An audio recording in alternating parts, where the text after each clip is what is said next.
یہ بھی بڑا اہم ہے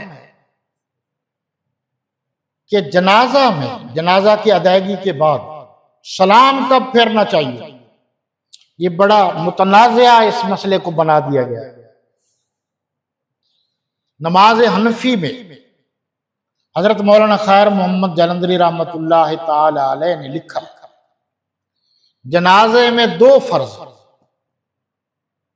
قیام، کھڑا ہونا ضروری ہے، جنازہ بیٹھ کر نہیں پڑھا جاتا۔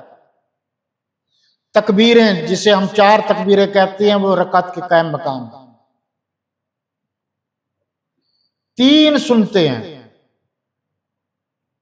ثنا وجل ثناؤ کا اضافے کے ساتھ، پھر درود شریف، پھر آخری دعا۔ اب یہاں ذرا غور کیجیے، بعض نے یہ لکھا ہے کہ یہ جو سلام پھیرنا ہے، آخری سلام، یہ واجب ہے۔ کچھ علماء نے لکھا ہے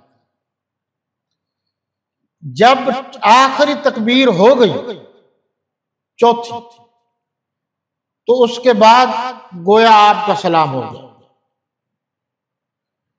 دیوبند، دارالعلوم دیوبند اور بنوری ٹون، ان کا فتویٰ یہ ہے کہ نہیں، سلام پھیرا جائے دائیں، وہ جنازے کے اندر والا چوتھے سلام کی بات دائیں پھیریں، پھر بائیں پھیریں، پورا سلام ہو جائے، اب ہاتھ چھوڑیں۔